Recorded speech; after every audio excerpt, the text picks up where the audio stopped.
What's behind the latest escalation? Thank you for having me.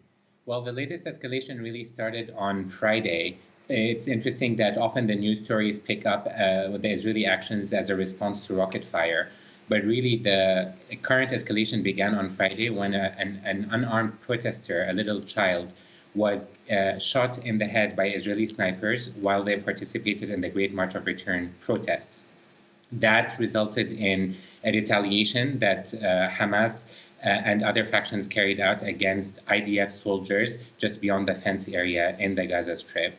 And that essentially started a tit-for-tat escalation that has resulted in the current crisis unfolding. I think it's important to understand and to reiterate every time we talk about the events and the escalations that happen sporadically in the Gaza Strip, that this is part of a story that is consistently happening. The escalations happen every few months because of a broader dynamic that is important to talk about. So we're certainly not presenting one side of the story, as you may have alluded earlier. The Israelis are calling these targeted strikes. You mentioned a child being shot in the head, more civilians in the firing line. A 1-year-old baby and her pregnant aunt are actually among the dead. So it's not just the Gaza militants that are targeted here. Absolutely. It's really important to understand that this isn't a situation where Israel is carrying out surgical attacks on the Gaza Strip. There is, as there always are with the military assaults that Israel launches on the Gaza Strip, civilian casualties. But the more important point to stress here is that the reason that these escalations keep on happening is because there is structurally a blockade that is in place that inflicts a form of collective punishment on 2 million Palestinians in the Gaza Strip. The blockade is itself a violent structure that inflicts severe harm on civilians, on economy, on the infrastructure in the Gaza Strip. And it's really this fundamental act of occupation that has taken the form of a blockade over the past 10 years is what is the driver of these recurring cycles of escalation. It's very easy for us to focus on events as they unfold and to try to understand why a certain escalation happens at a specific moment in time. But really the question we need to be asking is, why do these escalations keep occurring and how can they stop conclusively?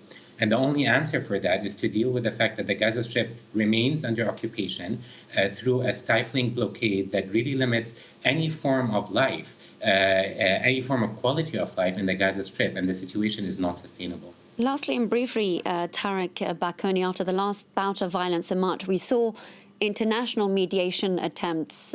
Is a ceasefire agreement out of reach at this time, given that even if one is reached, it's unlikely that Israel will deliver its end of the bargain?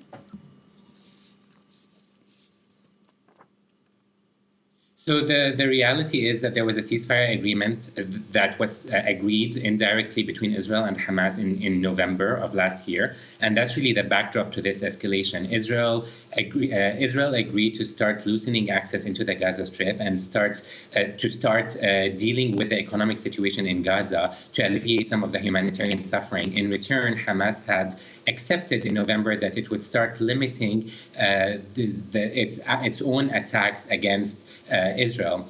Unfortunately, we've seen since then several escalations happen, and the underlying driver is because while Hamas has, for a large part, met its side of the bargain in terms of limiting escalations, Israel hasn't actually loosened access into the Gaza Strip in any sustainable or effective way. So right now, the parties are once again in indirect negotiation under Egyptian and UN mediation. There might be some form of agreement reached, even if that averts a current escalation, which seems unlikely given the death toll. That itself will not be sustainable unless Israel meets its side of the ceasefire agreement. Tareq Baconi of